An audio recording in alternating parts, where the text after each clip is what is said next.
학교 다니면서 청년 때 굉장히 제 인생에 큰 영향을 끼친 몇 권의 책들이 있었습니다. 그 중에 하나가 에릭 프롬이라고 하는 분이 쓴 소유냐 삶이냐라는 책이었어요. 에릭 프롬이 그 책에서 인간을 두 유형으로 나눕니다. 하나는 소유형의 인간, having mode라고 그랬는데, 삶의 의미와 목적과 가치를 오로지 소유에 두고 사는 사람, 무엇을 먹을까, 무엇을 입을까, 무엇을 마실까, 연봉이 얼마냐, 강남에 사냐, 서울에 사냐, 이런 데 두고 사는 사람을 우리가 대개가 거기 속했는데 소유형의 인간이라 그랬습니다. 존재형의 인간이란 소유를 무시하거나 그런 건 아닌데, 삶의 목적을 거기다 두지 않고 인간답게 to be, 존재하는 데 두고 사는 사람을 존재형의 인간이라 그랬습니다. 그 책 제목에서 이미 다 알다시피 인간을 정말 잘 살게 하고 행복하게 하는 것은 소유에 있지 않고 존재에 있다 하는 것이었어요. 어제 제가 저녁에 설교할 때 돈이 좋은 것이지만 돈이 우리를 잘 살게도 못하고 행복하게도 못한다. 이거는 제가 예수 믿으면서 깨달은 굉장히 중요한 지혜 중에 지혜예요. 저도 돈이 좋거든요. 근데 그렇게 좋아하는 돈의 한계를 알았다는 것은 예수 믿으면서 깨달은 굉장한 지혜예요. 그래서 돈에 욕심이 있지만 어느 이상은 욕심 부리지 않아요. 왜 그런가 하면 그렇다고 내가 더 행복해질 것도 아니니까, 더 중요한 건 내가 훌륭해지는 것도 아니니까, 그리고 그것으로 하나님 나라 갈 수 있는 건 아니니까 그냥 있으면 좋지 없으면 괜찮아요. 이룰 수 있는 것이 얼마나 큰 축복이 되었는지 몰라요.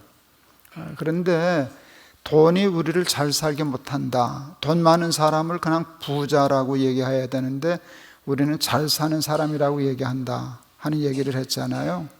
근데 여러분, 반대도 있어요. 가난해야만 훌륭하다라고 하는 생각도 있어요. 가난을 훌륭함으로 여기는 분이 있어요. 우리 선배 목사님 중에 제가 참 존경하는 선배 목사님이신데 꽤 큰 교회 목회를 하셨어요. 굉장히 큰 교회를 하셨는데 교회 재정의 60몇 %를 선교하는 데 쓰는 교회였어요. 그리고 자기 교회 가보면요, 그랜드 피아노 하나가 없어요. 그리고 당회장실도 조그맣고, 그때 목사님이 프라이드를 타고 다니셨어요. 그 큰 교회 목사님이. 그러면서 그냥 장난처럼 나는 프라이드가 없어서 프라이드를 타. 그래서 저한테 한번 당했죠. 목사님, 프라이드를 타서 프라이드가 있다는 것은 벤츠를 타서 프라이드가 있다는 거나 똑같은 거야. 무슨 얘기인지 아시겠어요? 그냥 차는 차예요.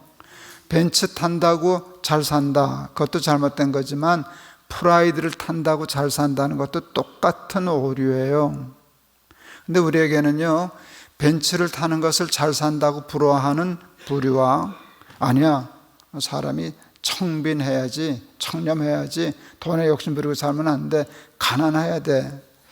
우리나라는 유교, 선비 이런 사상이 있는데 그게 가난을 훌륭함으로 여기는 면이 있어요. 그게 청빈이라는 사상이죠. 그런데 여러분, 가난은 훌륭한 게 아니에요.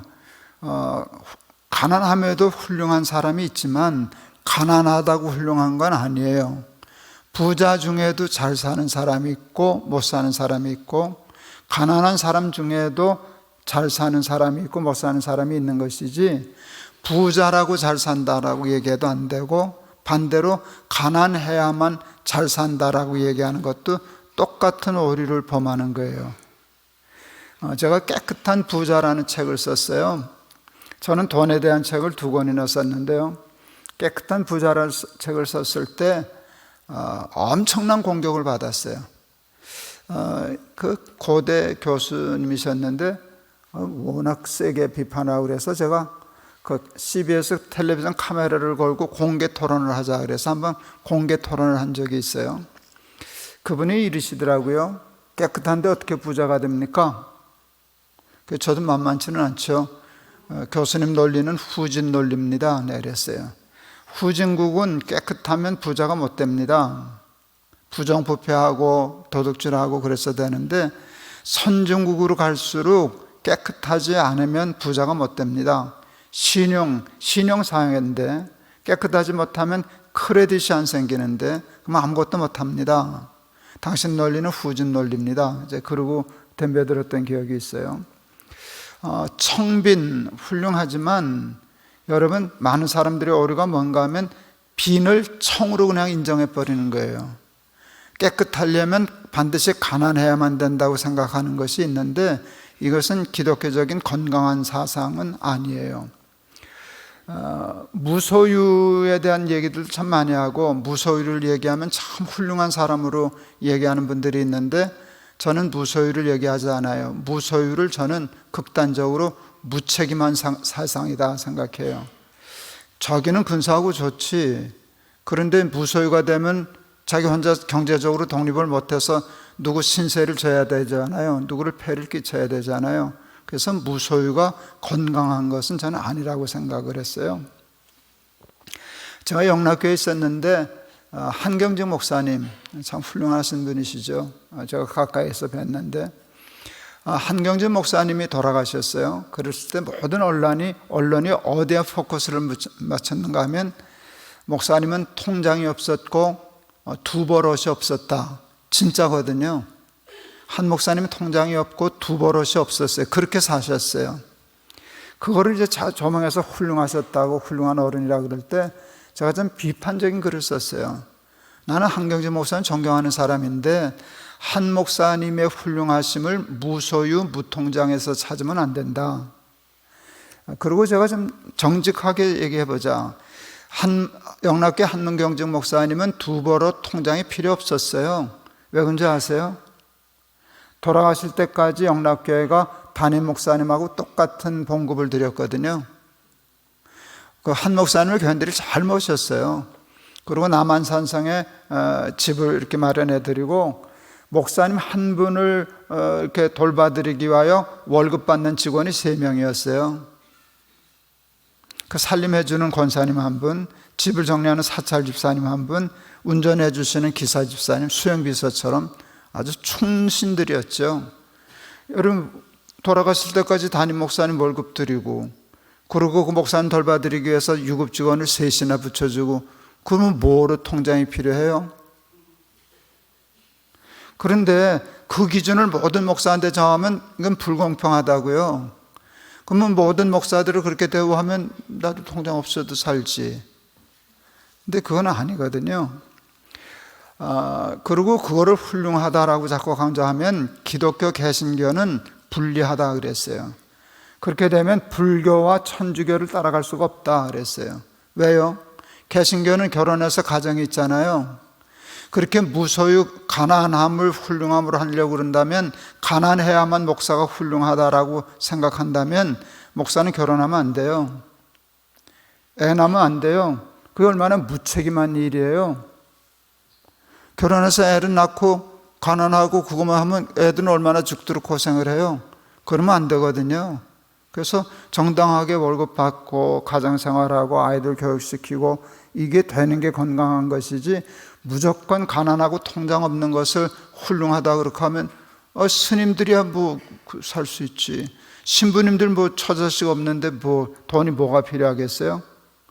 그렇게 되는데 그거는 균형 잡힌 건강한 사상은 아니다라고 생각했어요. 사도 바울이 나는 부한데도 처할 줄 알고 비천한데도 처할 줄 안다 이렇게 얘기를 했어요. 그리고 바울은 이런 얘기도 했잖아요. 내가 예수 그리스도를 아는 지식이 고상함을 인하여 세상의 모든 자랑을 배설물로 여겼다. 이거 굉장히 중요해요. 바울은요, 돈이라든지 무슨 명예라든지 이런 것들을 거기 매달려 살지 않았어요. 그게 나를 잘 살게 한다고 생각 안 한 거예요. 그 배설물 같아. 그렇게 여겼어요. 그런데 여러분, 바울은 로마 시민권을 버렸게요? 안 버렸게요? 안 버렸어요. 로마 시민권은 당대 권력이었어요. 사람들 그거 하려고 돈 주고 사기도 하고 그랬었거든요. 근데 바울은 예수 그리스도를 아는 지식에 고상하기 때문에 로마 시민권도 사실은 이렇게 인생을 걸 만한 가치는 아니었어요. 어떻게 배설물 같다라고 하는 표현까지 썼는데, 배설물이라 그래 놓고 안 버렸어요, 여러분. 안 버리고 어떻게 했는지 아세요? 잘 썼어요. 잘 썼어요. 바울은 로마 시민권을 이용해서 로마의 복음을 전하는 도구로 썼어요. 그 재판이 걸렸을 때 재판장이 죄 없는 거 알았어요. 그래서 놔주려고 그랬어요. 근데 바울도 알았어요. 재판장이 나 놔주려고 그러는 거 알았어요. 근데 가만히 있으면 무죄 판결 나는데 바울이 일부러 황제에게 상소를 걸었어요. 로마 시민권은 무슨 권리가 있는가 하면 황제에게 재판받을 권리가 있었어요. 그러니까 재판장이 너 상소 안 했으면 내가 놔주려고 그랬는데, 바울도 알았거든요. 근데 일부러 풀려나지 않고 상소해서, 그렇게 하면 로마를 가야 되니까 그걸 이용해서 바울은 로마의 복음을 전했어요. 로마 시민권을 자기의 명예나 무슨 행복이나 뭐 자랑을 위해서 쓰지 않고 주를 위하여 잘 쓰니까 로마 시민권도 쓸 때가 있어요, 없어요? 쓸 때가 있잖아요. 쓸 때가 있죠. 나는 부한데도 처할 줄 알고 비천한데도 처할 줄 안다. 저는 이렇게 생각했어요.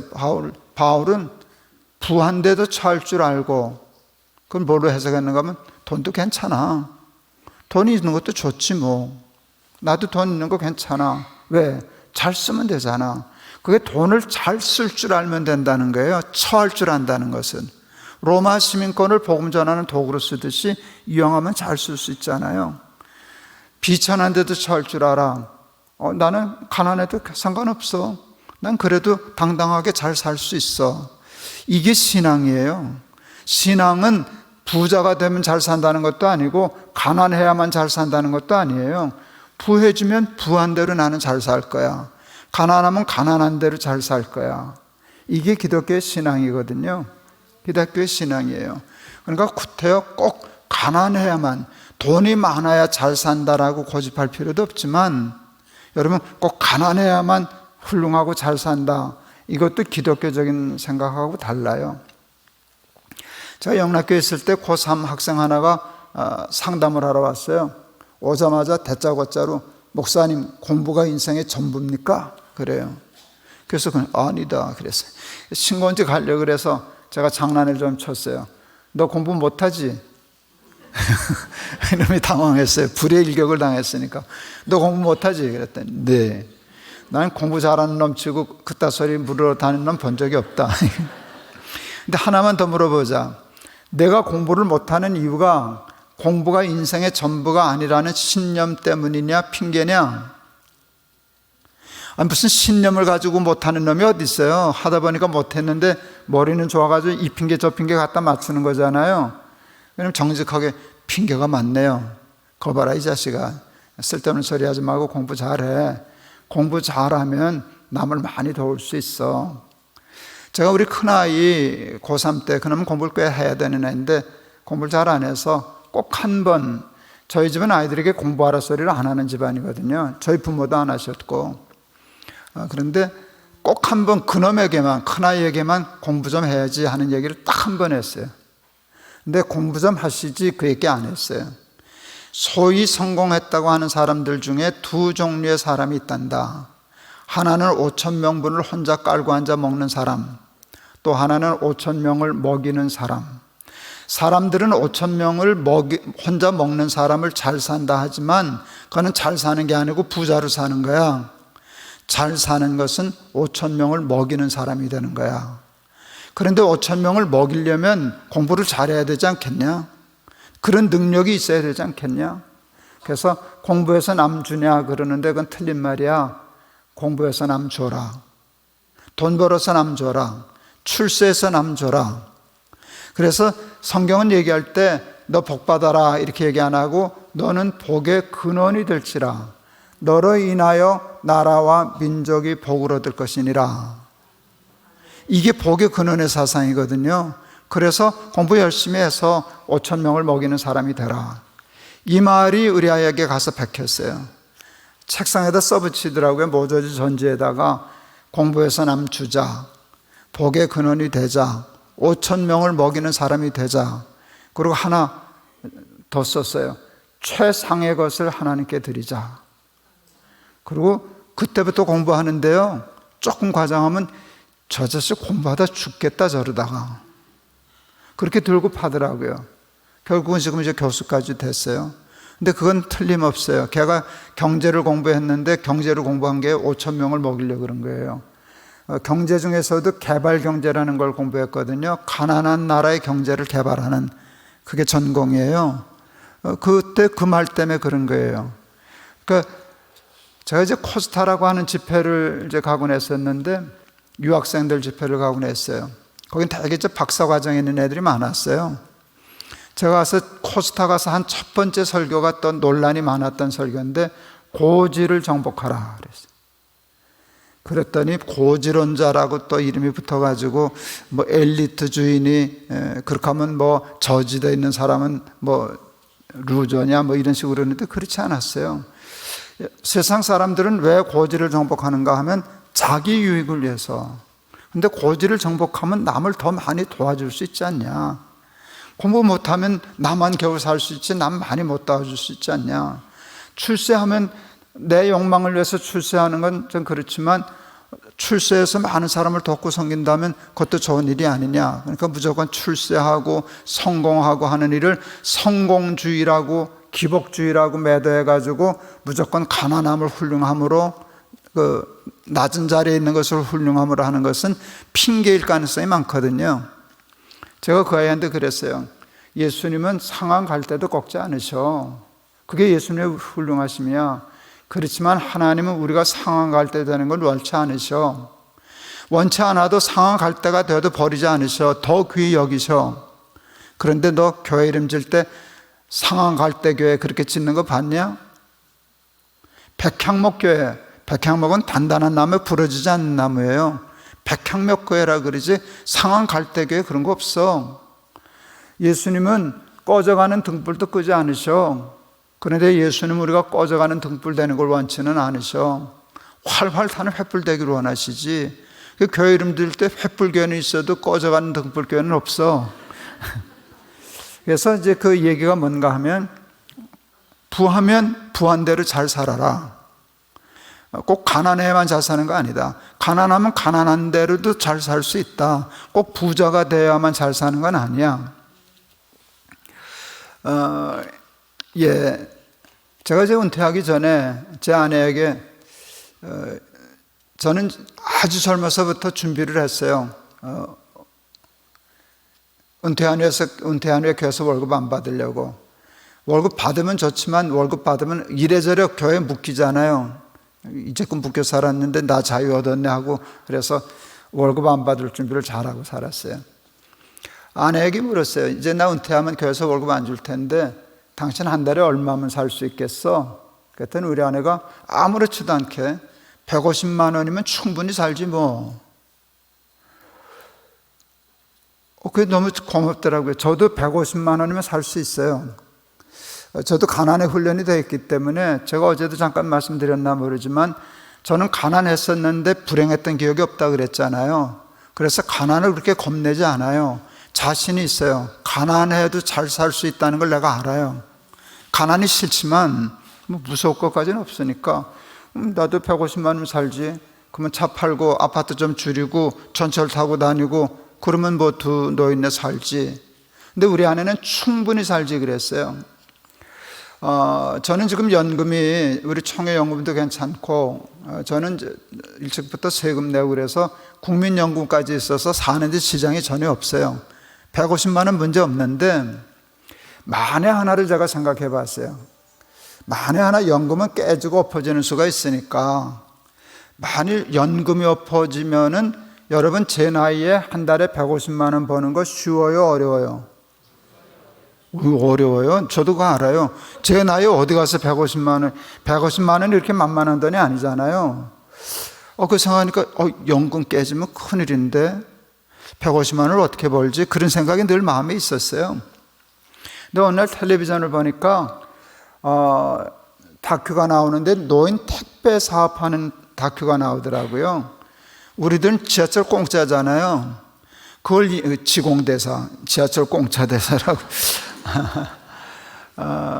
그걸 이용해가지고 좋은 사업 아이템을 누가 만들었어요. 무거운 거 말고 가벼운 거, 서류라든지 뭐 화환이라든지 이런 거 전철 타고 저거 하는 걸 했는데 많은 노인들이 그 일을 하더라고요. 저거 괜찮은데? 아주 제가 유심히 봤어요. 관심이 있어서. 제가 그걸 보면서 궁금했던 게 뭔가 하면, 근데 도대체 저 영감들 절에서 한 달에 얼마나 버나? 노인 택배를 해가지고. 근데 그게 나오더라고요. 80만 원을 평균 버시더라고요.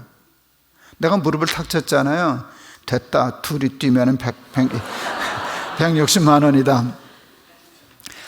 여러분 웃으셨는데, 저는 솔직히 연금 깨져서 택배 갈 확률은 확률적으로 거의 많지는 않아요. 거의 그건 뭐 그렇지 않아요.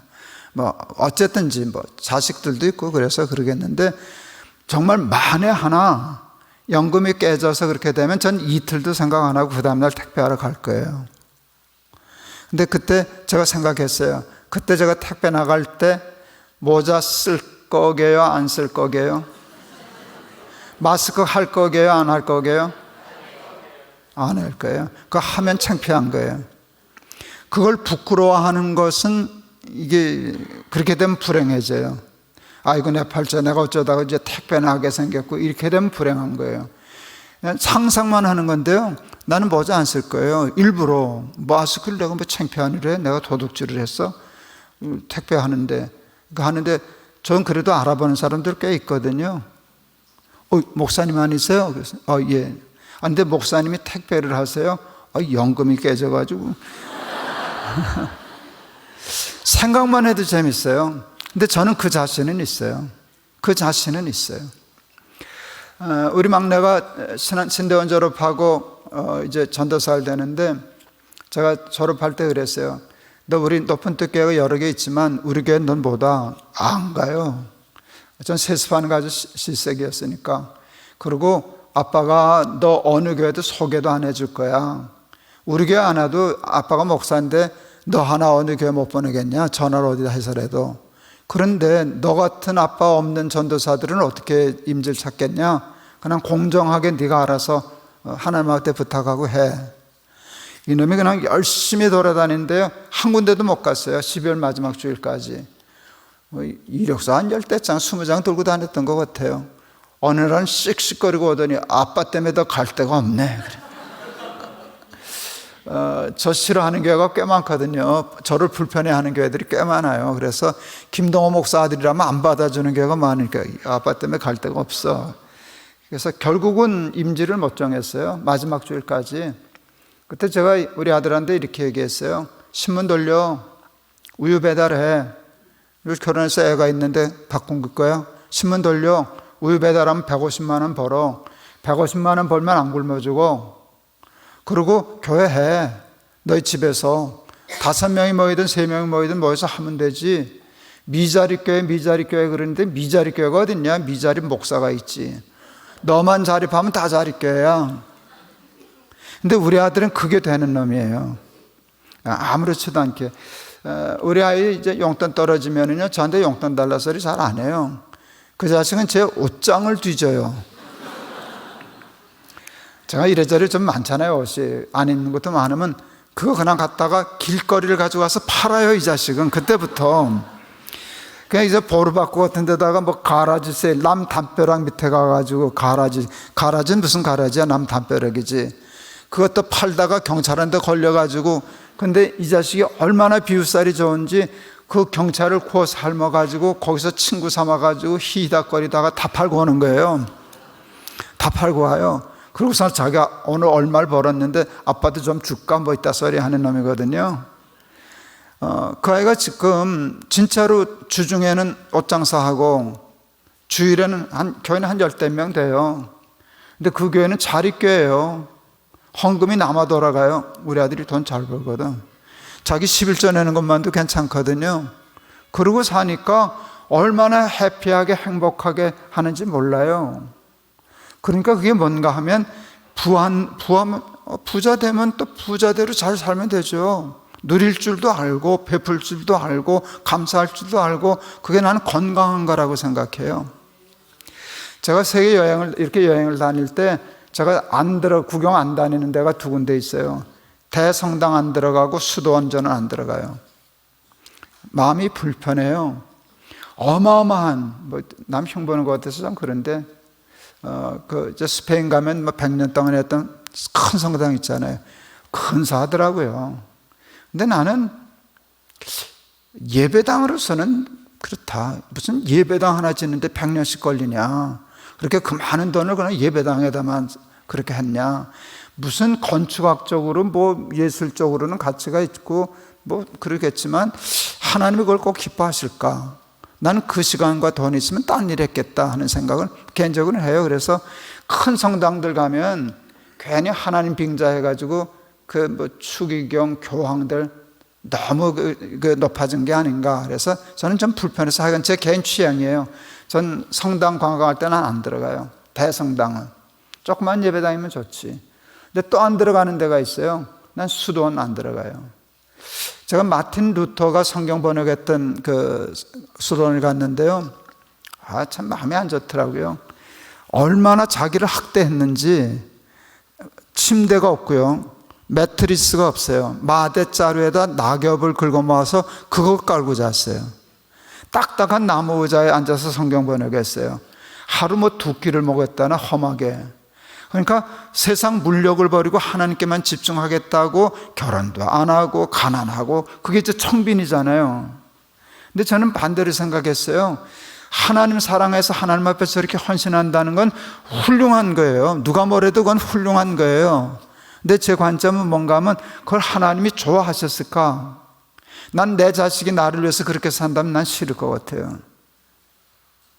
내 자식이 좋은 음식도 먹고 놀 줄도 알고 누릴 줄도 알고 행복할 줄도 알고, 난 그게 건강한 거라고 생각했거든요. 그러니까 큰 대성당을 짓는 거를 훌륭한 거라고 생각하는 거나, 학대하고 자기를 결혼도 안 하고 고생하고 그렇게 하는 거를 훌륭한 거라고 생각하는 것은, 나는 둘 다 기독교적이지 않다는 거예요. 살다 보면 일부러 노력하지 않아도 조금이라도 부자가 될 수도 있고 가난해질 수도 있어요. 믿는다고 다 부자 되는 것도 아니고 믿는다고 다 가난해지는 것도 아니에요. 그런데 그냥 주어지는 대로 살면 돼요. 부자가 됐으면 잘 살면 돼요. 나눌 줄 알고 감사할 줄 알고 또 감사하면서 누릴 줄도 알고, 그러면 건강한 거예요. 난 하박국에 이게 좋아요. 무화과 나무에 열매가 없어도, 외양간에 소가 없어도, 이거 너무 좋아하잖아요. 근데 그 말씀 중에 중요한 단어가 도예요. 도. 무화과 나무에 열매가 없으면이 아니에요. 없어도예요. 그 말의 뜻은 뭔지 알아요? 나도 있는 게 좋긴 좋아. 무화과 나무에 열매 있는 게 좋은 거예요. 그게 건강한 생각이에요. 나는 부자가 잘 사는 거라고 생각 안 해요. 그러나 부자를 무슨 도둑놈 취급하듯이 그렇게 생각하고 부정적으로 생각하는 것은 절대로 성경적이 아니에요. 그래서 제가 깨끗한 부자라는 책을 쓴 거예요. 부자가 됐을 때 좀 깨끗하게 해서 하자. 또 책임을 다하고 하나님께 영광 돌리고, 그리고 선교적으로 잘 살자. 가난하면 택배하자. 모자 쓰지 말고 연금이 깨져가지고, 그거 얼마나 근사해요. 그게 당당함이거든요. 그래서 우리 대방교회 교회 여러분, 그냥 가난하든지 부하든지 열매가 있든지 없든지 언제나 잘 사는, 그렇게 되면은 뭐가 되는가 하면 항상 기쁘고 범사에 감사하는, 이 세상의 환경에 지배를 받지 않아요. 건강하면 건강한 대로, 약하면 약한 대로 언제나 평화를 누리고 항상 기뻐하고 세상의 환경에 지배를 받지 않아요. 그게 기독교인의 진정 잘 사는 모습인 줄을 믿습니다. 가난하든 부하든 잘 사는 것은 소유에 달려있지 않아요. 벤츠 탄다고 잘 사는 것도 아니고 프라이드를 타기 때문에 잘 사는 것도 아니에요. 통장이 있어서 잘 사는 것도 아니고요, 통장이 없기 때문에 훌륭한 것도 아니에요. 통장이 없으면 없는 대로, 있으면 있는 대로, 부하면 부하는 대로 항상 잘 살 수 있는 게 기독교 교인인 줄을 믿습니다. 그러니까 소유를 가지고 가난하다고 훌륭하다, 부하다고 잘 산다, 이런 오류에는 빠지지 않고 잘 삶을 유지하실 수 있길 바랍니다. 정말 잘 사는 것은 내 존재 가치가 높아지는 거예요. 그렇죠? 존재형의 인간이 되는 거예요. 제가 어제 잠깐 얘기를 했는가, 우리 아들이 10만 원짜리 운동화 할 때 신발 자랑하지 말고 너의 사람됨을 자랑하는 사람이 되거라, 이제 그런 얘기를 아이들에게 해준 적이 있는데요. 사람은 내 존재 가치가 높을 때 잘 살아지는 거예요. 여러분, 예수 믿는 사람이 부자예요? 안 믿는 사람이 부자예요? 다시 생각하고 대답해 보세요. 예수 믿는 사람이 부자일까요? 안 믿는 사람이 부자일까요? 사람 나름입니다. 대부분 예수 믿으면 부자 될 거라고 하는 기대는 같지만 아니에요. 예수 믿으면 부자 됩니다라고 얘기하면 큰 문제가 생겨요. 예수 믿는 사람 중에 부자 있어요? 없어요? 있죠. 많죠. 가난한 사람은? 예수를 잘 믿는데 가난해요? 예수 잘 믿어도 가난할 수 있어요. 이게 문제예요. 그러면 예수 믿으면 부자 돼요라고 얘기하면 가난한 사람은 예수를 못 믿는 게 되잖아요. 그게 의문의 일패를 주는 거라고요, 진짜로. 그러니까 그건 잘못된 거예요. 예수 안 믿는 사람 중에 부자 있어요? 없어요?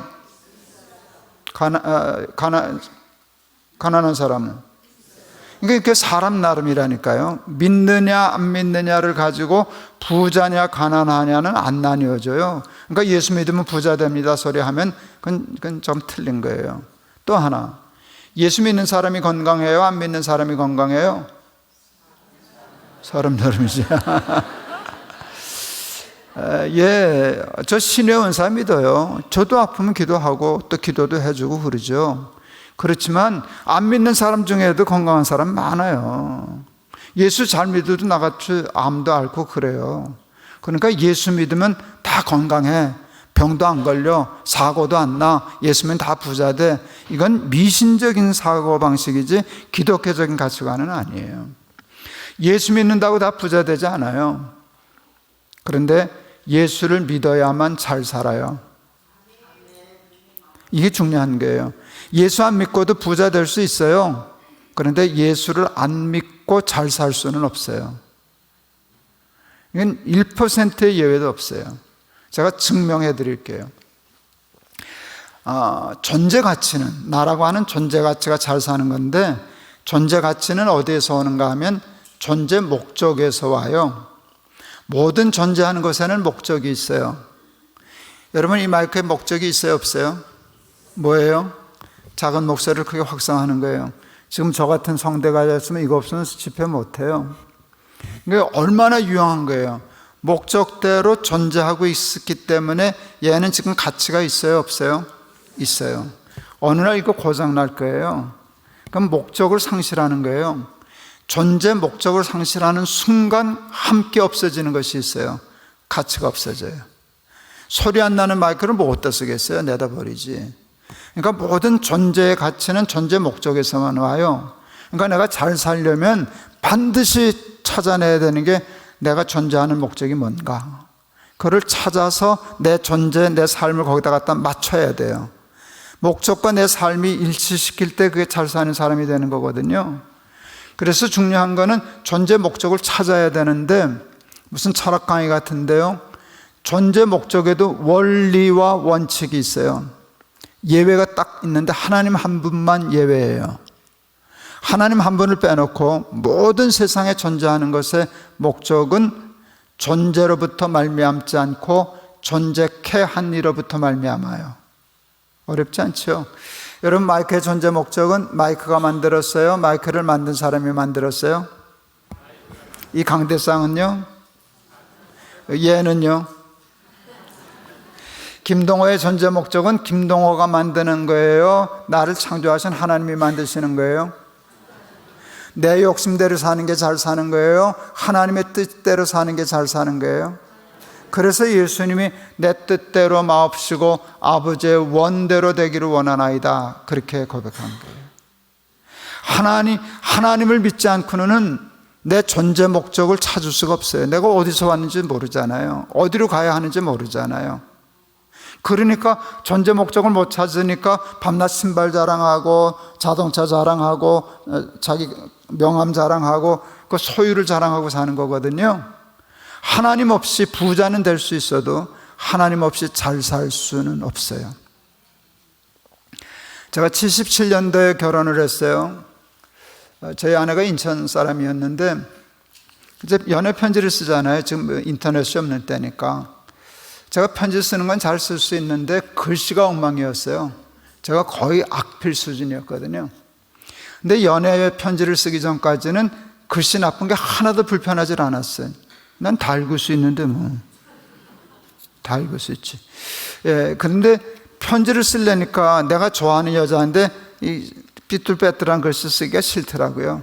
제가 그래서 다시 글씨 연습을 했어요. 초등학교 그 깍두기 950책 사다가 글씨 연습을 했다니까요. 그래서 제가 글씨가 컸고요. 그 다음에 반듯반듯했고요. 필압이 높았고요. 속도가 늦었어요. 정성껏 쓰니 그리고 앉았으니까 글씨를. 그랬더니 제가 방위를 갔는데요. 무슨 훈련시키는 교육대대를 갔어요. 지금은 무슨 이런 거 다 띄우고 하겠지만 그때 그런 게 어디 있어요. 궤도라는 게 있었어요. 내가 제대할 때까지 그거 쓰다가 나왔잖아요. 글씨 잘 쓴다고. 77년 1월 달에 제가 편지라는 시를 써서 우리 아내한테 보냈어요. 우리 아내가 그 편지라는 시를 읽고 시집 오셨어요. 읽어드릴까요? 편지.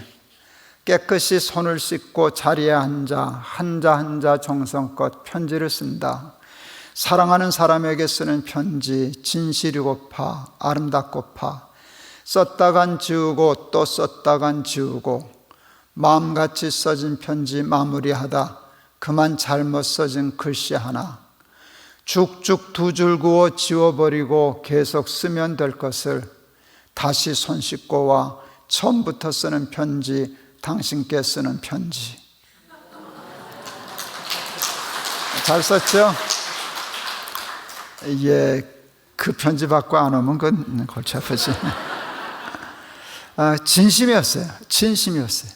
제가 진짜 편지를 꼭 그렇게 썼거든요. 한자 정성껏 틀리면 죽지 않고 다시 손 씻고 와서. 근데 내가 그렇게 살아야 되겠다, 아내에게. 그 당시에 제가 신대원 졸업반 때였는데요. 목사가 된다는 것은 가난은 각오해야만 하는, 당연히. 목사가 됐는데 자가용 탈 줄 꿈에도 생각 못할 때, 저는 큰 교회 목회했었잖아요. 비서도 있고 귀서도 있었는데 그럴 줄 알았으면 큰 소리 꽝꽝 치는 건데 아무것도 약속할 수 없어서 다른 건 약속 못하고 내가 열심히 살아서 내 삶에 좋은 열매가 맺히면 그 당신 죽게, 그런 마음으로 했는데 그건 지금도 제 진심이에요. 내 삶이 아내에게 쓰는 그런 편지 쓰듯이 내가 살아야 되겠다. 그러다가 내가 그래도 신학생이니까 내 삶이 그리스도께 쓰는 편지여야 되겠구나 하는 생각을 그때 했어요. 그리스도께 쓰는 편지여야 되겠다. 근데 오늘 본문이 보니까 바울이 그 얘기를 하더라고요. 너희는 그리스도의 편지니. 근데 여기 조금 달라요. 제가 얘기한 건 그리스도께 쓰는 편지고 바울이 얘기한 건 그리스도의 편지예요. 둘 다 좋은 거예요. 근데 그리스도의 편지가 더 좋은 거예요. 그리스도께 쓰는 편지는 내가 그리스도께 쓰는 편지예요. 내용은 나예요. 내 삶으로 쓰는 거예요. 그리스도의 편지는 내가 쓰는 게 아니에요. 그리스도가 쓰는 거예요. 누구에게 모르겠어요. 누구에게인가 쓰세요. 근데 내용이 나예요. 내 얘기를 하시는 거예요, 편지에. 내가 그리스도께 쓰는 편지처럼 살다 보면 어느 날 드디어 마침내 그리스도의 편지가 되겠구나. 요즘 날개새 욥기 하고 있는데 욥이 하나님이 욥을 자랑했잖아요. 내가 내 종 욥을 유의하여 봤느냐. 이게 이제 그리스도의 편지가 되는 거예요. 여러분, 그게 잘 사는 거 아닐까요? 돈 많다고, 좋은 차 탄다고, 그건 아니죠. 전차 타면 좋지만 여러분, 정말 잘 사는 것은 우리가 그리스도께 쓰는 편지, 그리스도의 편지가 되는 것인 줄을 믿습니다. 성경에 그리스도의 편지라는 말과 같은 뜻으로 쓰여진 표현이 또 하나 있어요. 너희는 그리스도의 향기다. 향기. 저는 기독교 교육을 공부했어요. 그래서 늘 기독교 학교를 세우고 싶어 했어요. 하나님이 저는 정말 축복을 많이 받아서 하고 싶었던 목회를 다 하고 은퇴를 했어요. 마지막에 학교도 세웠어요. 학교를 세울 때 제가 교장이라는 타이틀은 가졌지만 교감에게 실권을 다 넘기고 저는 껍데기 교장했어요. 그리고 한 가지만 제가 꼭 했어요. 교장으로서 한 거는 가끔 학교 내려가서 아이들 안아주는 거. 그게 내 일이었어요. 아이를 꽉꽉 안아주는 거. 왜 그런 줄 아세요? 사랑받는 아이들이, 사랑받고 자란 아이들이 건강하거든요. 그리고 지능도 올라요. 사랑받은 아이들이 공부도 잘해요. 학대받은 아이들은 지능이 떨어져요. 그래서 저는 갈 때마다 아이들을 안아줬어요. 처음에 입학 안 나가서 안아주려고 그랬더니 놈들이 이 할아버지 왜 이런다네 하고 밀치고 도망가고 장난치고 그래요. 그러거나 말거나 갈 때마다 그냥 꽉 그냥 안아주는 것도 아니에요. 그냥 부서져라고 안아주는 거죠. 저는 정말이거든요. 난 애들이 이뻐서 죽어가니까. 개 고양이도 아는데 개가 모르겠어요. 저는 개 잘 다뤄요. 나한테 짚고 무는 거는 그건 진짜 미친 개예요. 저는 길고양이도 잘 다루거든요. 그놈들이 알아요. 내가 자기를 얼마나 좋아하는지를 알아요. 내 그 진심이 있으니까. 근데 애들이 그걸 모르겠어요. 조금 지나니까 와서 막 달려들고 매달리고 학교 갈 때마다 제가 이렇게 서 있으면요, 오늘 학교 버스가 들썩들썩 할아버지 왔다고 차 안에서 뛰어가지고 문만 열리면 달려와서 안기고 좀 좋았죠. 제가 이제 항암하고 한참 힘들 때 그 자식들이 큰 힘이 되었어요. 학년별로 동영상 찍어서 응원 편지를 보내요. 그래서 이제 할아버지 아프지 마세요. 할아버지 죽지 마세요. 그래서 안 죽었잖아요, 아직까지. 예.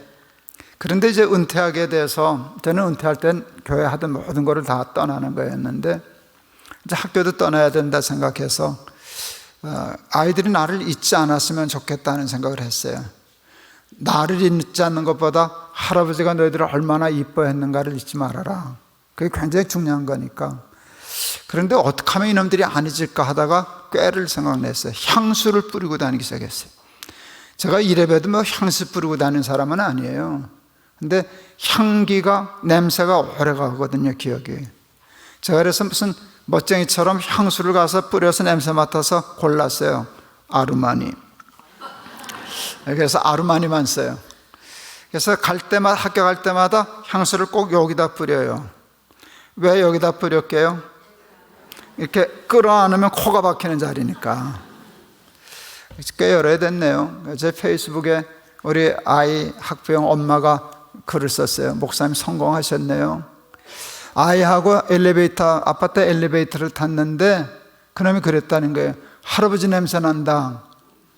누가 아르마니 쓰는 사람이 탔다가 내린 거예요.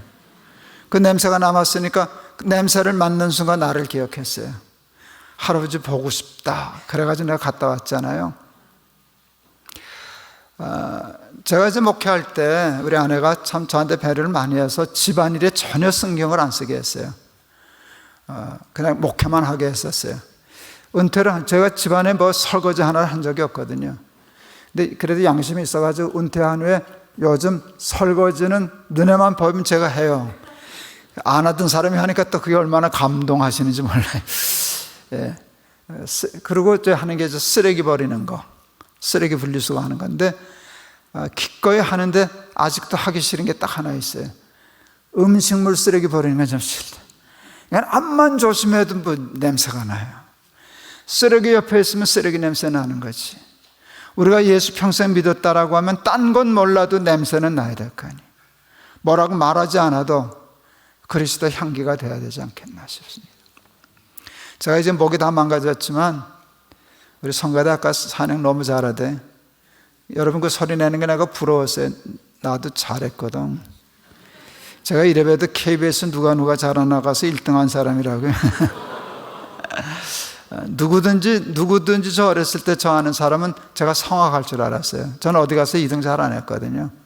어렸을 때도 제가 노래하면 사람들이 떠들던 아이들도 노래에 빨려 들어오고 그런 게 있었어요. 하나님이 저한테 참 좋은 소리를 주셨는데 그거 잃어버렸어요. 어쨌든 그래서 많이 상심하고 그랬는데 목회자가 되니까 잘 됐어요.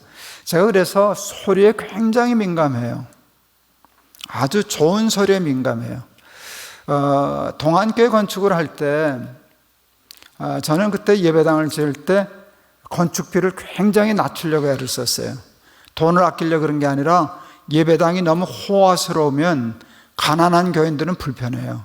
제가 가난해 봐서 알아요.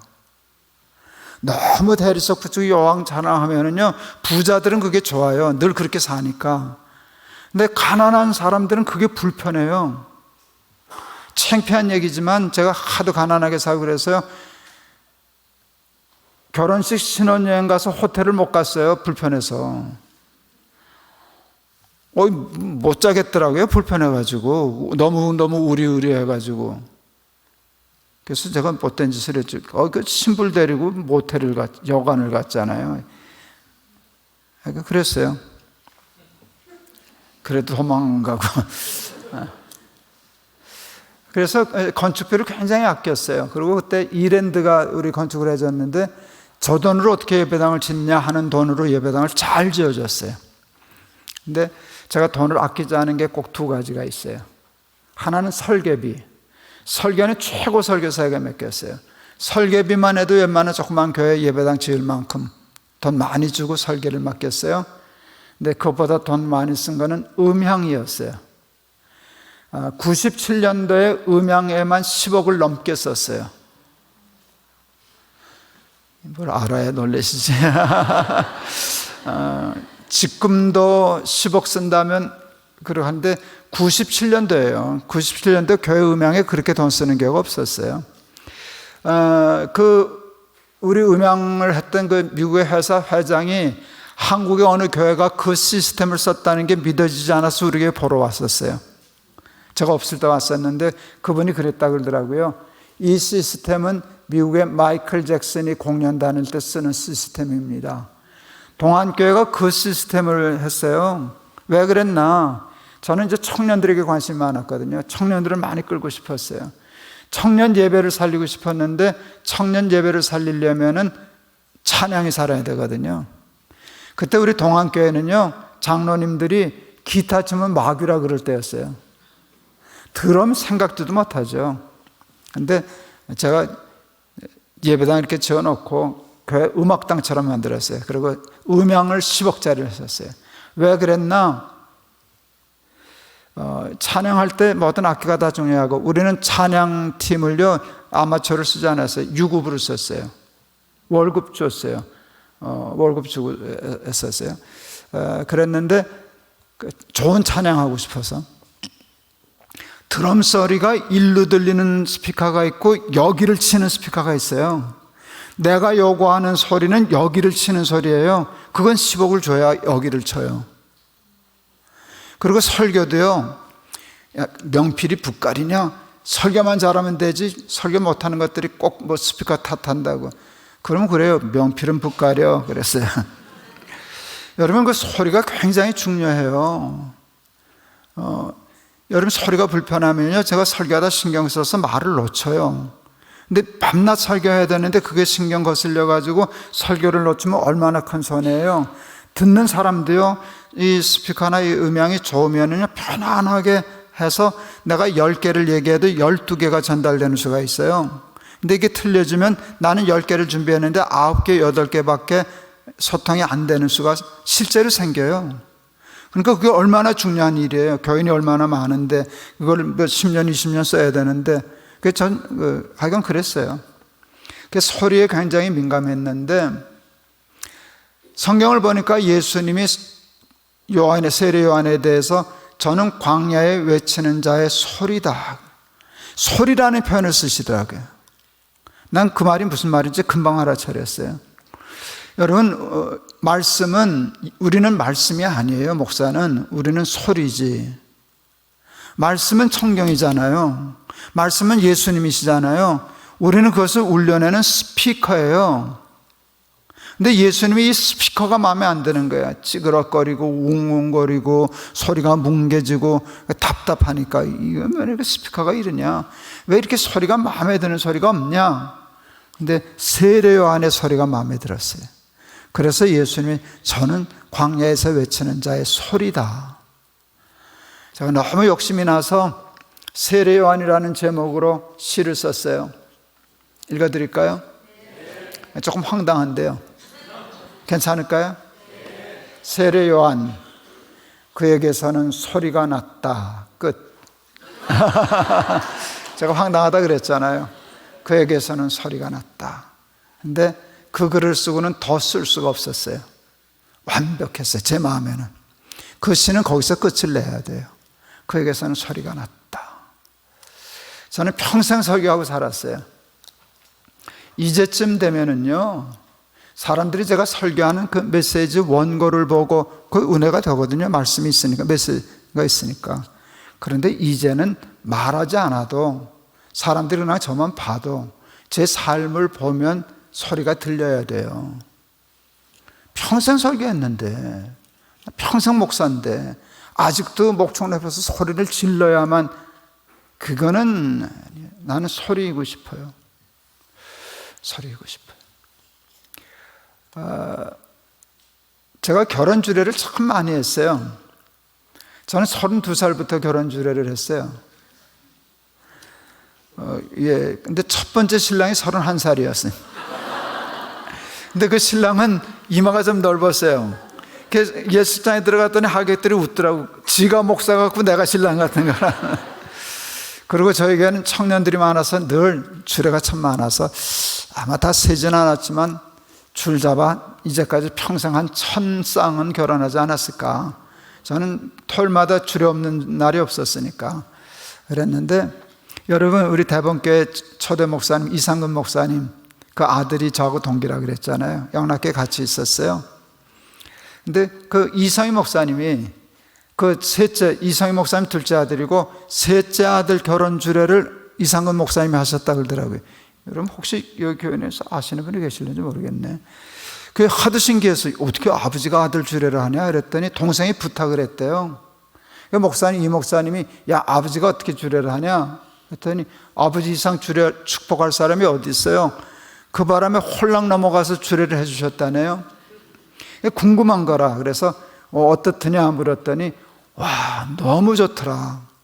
나도 아버지한테 주례를 받는 건데 잘못했다고.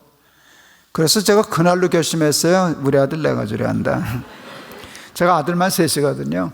그때 우리 아들 초등학생 때인데 우리 아들 내가 주례한다 그랬어요. 어느 날 신랑 신부 주례를 하고 저 들어오는데 갑자기 생각이 났어요. 언젠가는 내 아들 며느리를 내가 주례할 텐데 저 친구들이 지금 내 아들 며느리라면 상상하는 거예요. 상상만 하는데 코가 찡, 눈물이 핑, 목이 탁 막히더라고요. 제가 그래도 그런 면도 있거든요. 싸나운 면도 있지만, 그날 알았어. 내가 우리 아들 며느리 주례할 때 주례사 길게 못한다. 이렇게 울컥하면 말이 막히니까. 그래서 주례사 짧아야 한다. 한마디만 하고도 더 붙일 필요가 없는 완벽한 축복의 주례사는 혹 없을까? 짧아야 되니까. 근데 그때 하나님이 금방 주셨어요. 내가 우리 아들 며느리를 위해서 준비한 주례사가 뭔지 아세요? 아까 세례 요한의 시하고 똑같아요. 예수 잘 믿는 사람이 되라. 끝. 예. 이게 그냥 상투적인 말이 아니라 저는 제 아들 며느리가 예수 잘 믿으면 잘 산다는 확신이 있어요. 부자 되면 좋지, 출세하면 좋지. 근데 예수 안 믿으면 말짱 꽝이라고. 그러니까 예수 잘 믿는 사람이 되라 하겠어요. 어느 날 중동부 교사 둘이 주례를 하는데 그 신랑이 검사였고 신부는 발레하는 여자인데 두 집안이 다 쟁쟁한 집안이어서 하객이 1000명이 넘었어요. 결혼하는데 믿음이 아주 좋은 친구들이었어요. 중동부 교사하고. 사실 나이 차이는 나고 얼마 되지도 않지만 이렇게 들어오는데 너무 이쁘잖아요, 예수 잘 믿으니까. 그래서 무슨 생각이 들었는가 하면 내 아들 며느리 같다는 느낌이 들었어요. 그래서 내 아들 며느리를 위해서 준비한 주례사를 해줄까 하는데 싫더라고요. 우리 아들 주례사 중고품 되잖아요. 그래서 안 하려고 그랬더니 하나님이 야, 이 도둑놈아 그러시더라고요. 무슨 목사 양심이 그따오냐. 넌 또 그러고 하나님의 말씀이 중고품 되는 걸 어디서 배웠냐. 하나님의 말씀은 해도 들어도 새 포도주 같으니라. 그걸 그때 깨달았어요. 하나님의 말씀은요, 반복해도 늘 새 말씀이에요. 제 별명을 교인들이 지어줬는데 반복동어예요. 저는 한 얘기 또 하고 어제 한 얘기 오늘도 하고 뭐 그래요. 근데 거기에 제 나름대로 게을러서가 아니에요. 어떤 목사님들 자기는 평생 설교 반복하지 않았다고.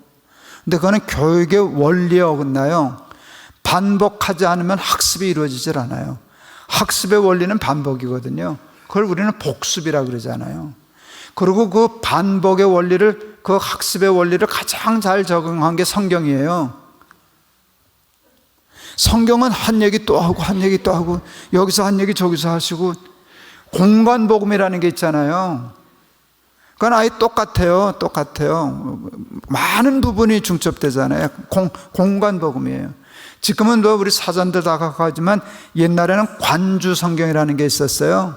관주가 뭐게요? 이 말씀은 구약 어디에도 나오고 그거 다 한 거예요. 그 왜요? 그게 학습이 되니까. 제가 동안교회 있을 때 청년들한테는요, 은혜 받은 설교가 있으면 100번 들어라 그랬어요. 지금 외대 교수하는 친구인데 영국에 유학할 때 제가 영국 갔다 만났어요. 그랬더니 그 친구가 그러더라고요. 100번 못 들어요. 그랬어요. 왜 못 듣냐? 그랬더니 늘어나요. 그랬더라고요. 그때는 테이프 쓸 때잖아요. 테이프 100번을 못 돌리는 거예요. 늘어나요. 근데 목사님 늘어나면 어떻게 하면 되는지 아세요? 어떻게 하면 되냐? 냉동실에 넣어요. 그러니까 그 친구는 진짜 넣었다는 뜻 아니에요. 나중에 알고 보니까 동학교 청년들 중에 너 100번 들어봤어? 테이프 냉동실에 넣어봤어? 뭐 이런 유행을 했다고 그러더라고요. 그런데요, 정말 설교는 100번을 들어도 100번이 다 달라요. 똑같은 설교를 해도. 그래서 내가 그 얘기 다 해주면서 내 아들 며느리를 축복하는 진심을 가지고 권면하는데 예수 잘 믿는 사람이 되라 그랬어요. 결혼주례를 요즘도 해보면은요, 어른들은 요즘 젊은 것들이 뭐 믿음이 있네 없네 그러시지만 요즘 젊은 것들도 괜찮은 애들 많아요. 믿음 좋은 애들 참 많아요. 이렇게 주례하면요, 요 앞에 있어서 아멘 그래요. 이뻐 죽겠어요. 그 말할 때 그걸 아멘 하는 거, 그 이뻐 죽겠어요.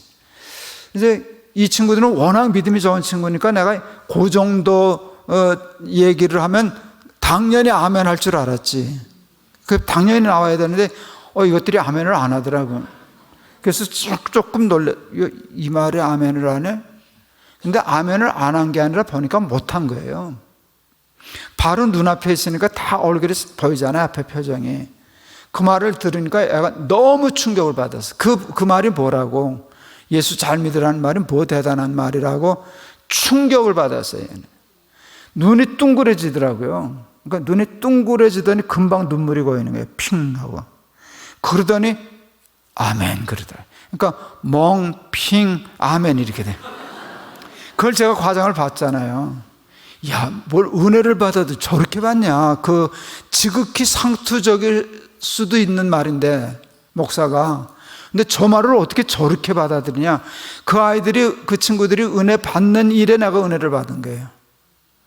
이제 주례 다 끝나고 성경서 피고 신부 오른손 신랑 오른손 내가 얹고 축복 기도를 하는데 난 그런 축복을 해본 적이 없어요.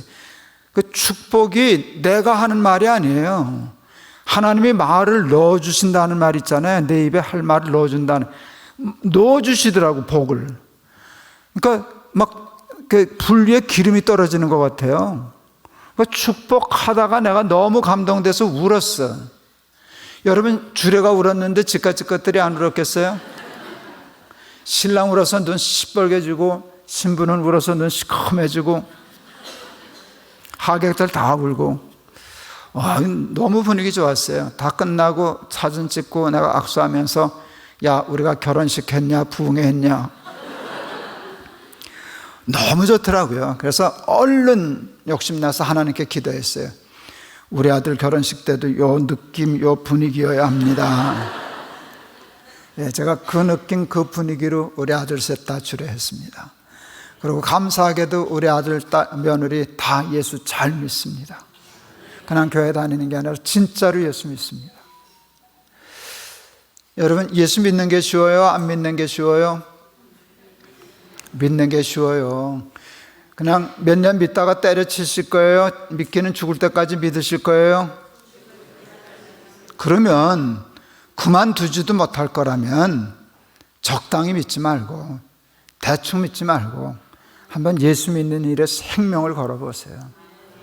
마음을 다하고 뜻을 다하고 정성을 다하고 듣기만 하지 말고 그대로 살아서 그리스도께서는 편지가 되고 그리스도의 편지가 되고 그리스도의 향기가 되고 그리스도의 좋은 소리가 되어서 하나님 앞에 칭찬받고 높은 산이 거친 들이 초막이나 궁궐이나 세상은 부할 수도 있고 가난할 수도 있고 내 평생에 가는 길 편하든지 큰 풍파로 험하든지 내 주 예수 내 함께 계시오니 늘 마음이 편하다. 항상 천국을 사는 잘 사는 우리 대본교회 교인들 다 되시기를 축원합니다. 기도하겠습니다. 하나님 감사합니다. 우리 그리스도의 편지 되게 하옵소서. 그리스도의 좋은 향기 되게 하옵소서. 그리스도의 좋은 소리 되게 하시사 저들 때문에 많은 사람들이 하나님을 만나게 하시고 우리는 세상의 형편과 처지에 관계없이 부하면 부한 대로 가난하면 가난한 대로 건강하면 건강한 대로 약하면 약한 대로 항상 잘 사는 하나님의 백성들 다 되게 하옵소서. 예수 그리스도 이름을 받들어 기도하옵나이다. 아멘.